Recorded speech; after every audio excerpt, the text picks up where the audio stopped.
महाराष्ट्र की महाभारत में आज शिंदे गुट का दांव भारी पड़ा, क्योंकि डिप्टी स्पीकर ने 16 विधायकों को अयोग्य ठहराने के लिए एक नोटिस जारी किया था, जिसका जवाब आज शाम 5:30 बजे तक देना था। लेकिन ऑनरेबल सुप्रीम कोर्ट ने यह डेडलाइन 11 जुलाई की शाम 5:30 बजे तक कर दी। इसका साफ मतलब है कि डिप्टी स्पीकर 11 जुलाई तक बागी विधायकों पर कोई बड़ा फैसला नहीं ले पाएंगे।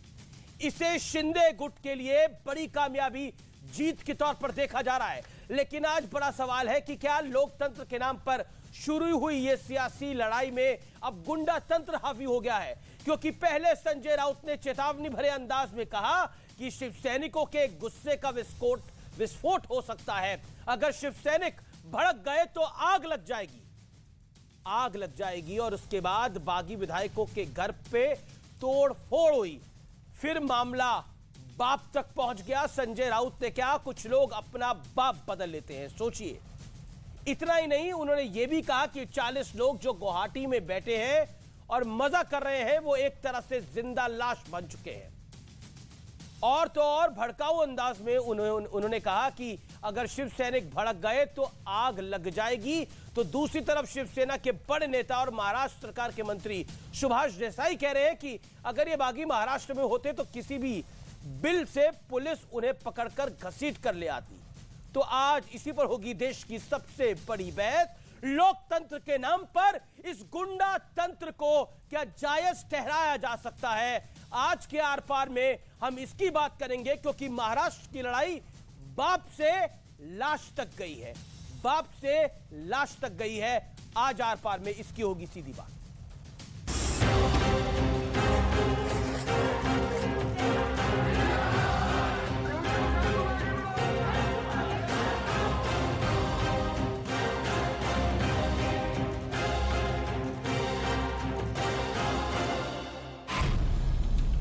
महाराष्ट्र की लड़ाई बाप से लाश तक आई।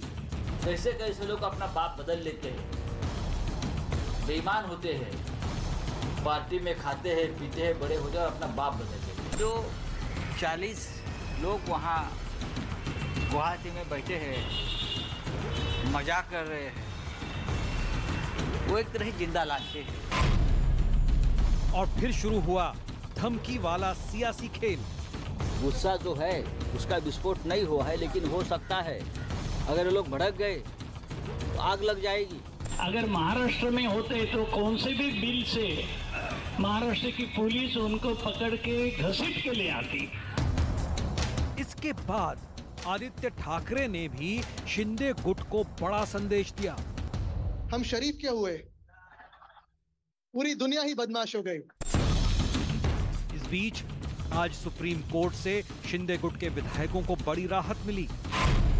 एकनाथ शिंदे समेत 16 विधायकों के खिलाफ 11 जुलाई तक डिप्टी स्पीकर कोई एक्शन नहीं ले सकते। सुप्रीम कोर्ट के माध्यम से एक बहुत बड़ा रिलीफ जो है वो किया गया है, और हमेशा जो है वो सत्य परिस्थिति का विजय जो है होता आया है। लेकिन सुनवाई के दौरान सुप्रीम कोर्ट में बड़ा घटनाक्रम हुआ। डिप्टी स्पीकर की तरफ से पहले तो कहा गया कि उन्हें पद से हटाने के लिए नोटिस नहीं दिया गया। इस पर कोर्ट ने कहा कि अगर ऐसा है तो हम हलफनामा दाखिल करने को कहेंगे, जिसके बाद डिप्टी स्पीकर के वकील ने कहा कि नोटिस आया तो था, लेकिन ये अधिकृत ईमेल के जरिए नहीं भेजा गया, इसलिए इस नोटिस को नहीं माना गया। जिस पर सुप्रीम कोर्ट ने सख्त टिप्पणी करते हुए कहा, अपने ही मामले में डिप्टी स्पीकर जज कैसे बन गए? लेकिन महाराष्ट्र की सड़कों पर जो हो रहा है उसके बाद दो टूक सवाल है कि लोकतंत्र वाली लड़ाई में गुंडा तंत्र हावी हो रहा है। इसी पर होगी सबसे बड़ी बहस। महाराष्ट्र की लड़ाई बाप से लाश तक आई। और लोकतंत्र की जंग में गुंडा तंत्र का विश्लेषण सुनिए और देखिए। आज मैं नहीं बोलूंगा, आज बयान बोलेंगे। पहला बयान संजय राउत का मैं आपको सुनाता हूं, दिखाता हूं। संजय राउत कह रहे हैं कि कैसे कैसे लोग, क्योंकि मराठी में ये बयान है, कैसे कैसे लोग अपना बाप बदल लेते हैं। वो बयान सुनिए पूरा। कैसे कैसे लोग अपना बाप बदल लेते हैं, बेईमान होते हैं, पार्टी में खाते हैं पीते हैं बड़े हो जाए और अपना बाप बदल लेते हैं। हम बाप बदलने वाले में से नहीं है। और कैसे अब लाश तक बात आई वो भी सुनिए कि जिंदा लाशें हैं, सुनिए जरा। 40 लोग वहाँ गुवाहाटी में बैठे हैं, मजाक कर रहे हैं।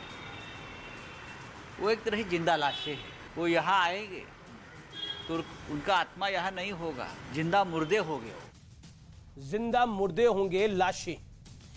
अगला बयान सुनिए, ये भी संजय राउत ही हैं। तो यही है जो मेन बयान दे रहे हैं। अब तक गुस्सा जो है उसका विस्फोट नहीं हुआ है, आग लग जाएगी। धमकी किसको दे रहे हैं? ये कहां आग लगाने की बात कर रहे हैं संजय राउत? गुस्सा जो है उसका विस्फोट नहीं हुआ है, लेकिन हो सकता है। अभी मेरे पास सांगली के लोग आए, हमारे पूछना चाहते हैं हम लोग क्या करें।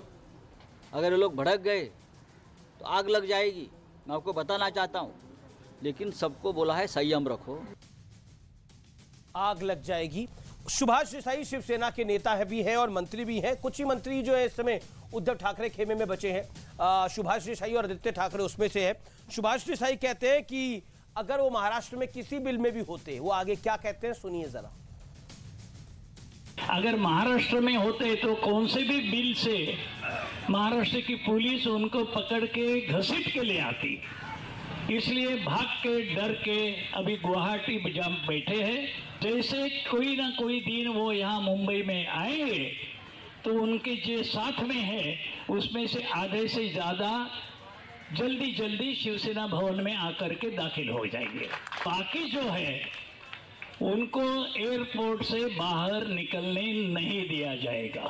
पूरे एयरपोर्ट का घेराव 24 घंटे, 48 घंटे, 72 घंटे, आप बोलो उतने घंटों तक घेराव करके बैठने की क्षमता सिर्फ शिवसेना की।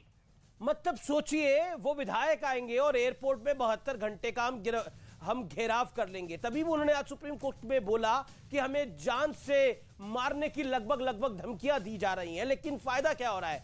अभी एक बड़ी ब्रेकिंग स्टोरी आ रही है।